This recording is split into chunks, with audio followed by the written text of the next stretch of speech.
लेकिन ये सदी एआई रिवॉल्यूशन की शताब्दी है। सेमीकंडक्टर इसी बदलाव का बड़ा ब्रिज है। छोटी सी चिप इंडस्ट्रियल रिवॉल्यूशन और एआई रिवॉल्यूशन दोनों को जोड़ने वाला माध्यम है। अगर पिछली शताब्दी का रेगुलेटर ऑयल था, तो इस शताब्दी का रेगुलेटर माइक्रोचिप होने वाली है। साथियों, इसी सोच के साथ भारत ने सेमीकंडक्टर सेक्टर में तेजी से आगे बढ़ने का फैसला किया था। आप याद कीजिए, जब दुनिया कोविड के कहर से जूझ रही थी, तब भारत ने सेमीकंडक्टर मिशन की घोषणा की थी। उस दौरान यहां बैठे अनेक साथी, अलग अलग टीमें एक के बाद एक मीटिंग्स कर रही थी। During the pandemic, everything felt like it was falling apart. But the seeds we planted with conviction are now growing and bearing fruit. साथियों, अभी तक सेमिकॉन इंडिया प्रोग्राम के तहत कुल 10 प्रोजेक्ट्स को मंजूरी दी जा चुकी है। इनमें से माइक्रोन के अलावा 3 और प्रोजेक्ट भी बहुत जल्द प्रोडक्शन शुरू करने वाले हैं।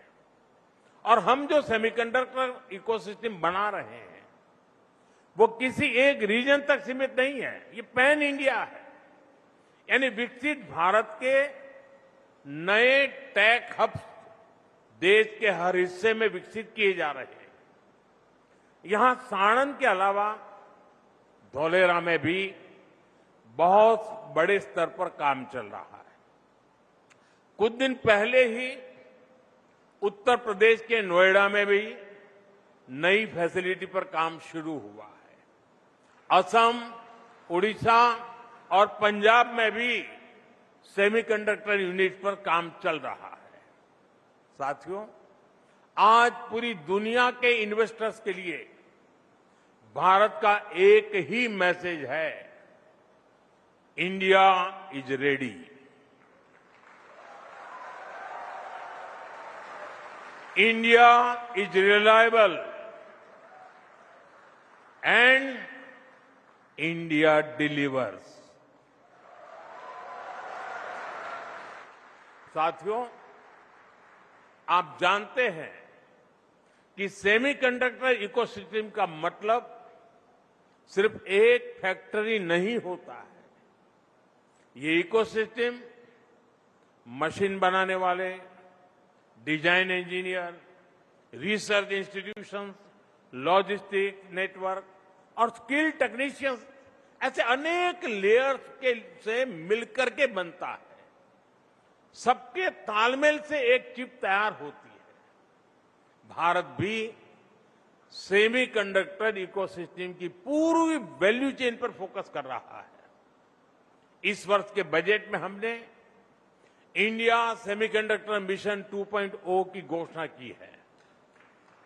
इसका मकसद भी यही है, जैसे जैसे प्रोडक्शन बढ़ेगा, वैसे वैसे भारत में ही मटेरियल्स, कंपोनेंट्स और सर्विसेज की मांग बढ़ेगी। यही सबसे बड़ा अवसर है। साथियों, भारत का एक और बड़ा एडवांटेज हमारी मैन्युफैक्चरिंग एम्बिशंस है। भारत की एक बहुत बड़ी आबादी है जो गैजेट्स की फर्स्ट टाइम यूजर बनती जा रही है। इलेक्ट्रॉनिक्स हो, ऑटोमोबाइल हो या फिर अन्य टेक्नोलॉजी, भारत में डिमांड लगातार बढ़ती ही जा रही है। यानी मेक इन इंडिया अब फुल स्विंग में आगे बढ़ रहा है। आप हमारा इलेक्ट्रॉनिक सेक्टर ही देखिए, बीते 11 वर्षों में इलेक्ट्रॉनिक प्रोडक्शन और एक्सपोर्ट कई गुना बढ़ा है। अब भारत कंपोनेंट से लेकर फिनिश प्रोडक्ट तक देश में ही बनाने में जुटा है। जैसे जैसे इलेक्ट्रॉनिक कंपोनेंट मैन्युफैक्चरिंग का दायरा बढ़ता जाएगा तो सेमीकंडक्टर्स की डोमेस्टिक डिमांड भी उतनी ही बढ़ती जाएगी। यानी भारत में इन्वेस्ट करने वालों के लिए डोमेस्टिक मार्केट और ग्लोबल अपॉर्चुनिटीज दोनों सामने खड़ी है। साथियों, साणंद के इस पूरे क्षेत्र से मेरा विशेष लगाव रहा है। साणंद तो वो धरती है जो मिट्टी को भी सोना बना देती है। ये मैं आपको अपने अनुभव से बता रहा हूं। यहां जो थोड़े लोग अगर साणंद के बैठे होंगे, एक वक्त था जब मैं कभी बस से यहां आता था और साइकिल पर यहां की गलियों में घूमता रहता था। एक छोटा सा कस्बा था, यहां से साइकिल लेकर के ऊपरदर तक जाता था। यानी एक प्रकार से ये मेरा कार्यक्षेत्र रहा लंबे अरसे तक, और मैंने अपनी आंखों के सामने साणंद को बदलते हुए देखा है।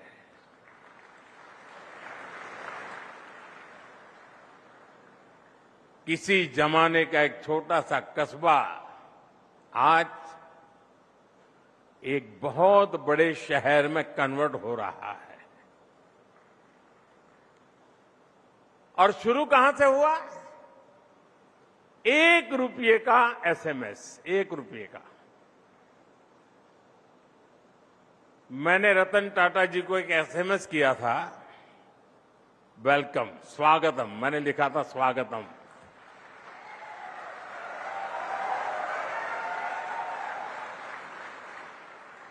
₹1 का इन्वेस्टमेंट, एक गुज्जू क्या कर सकता है देख लीजिए।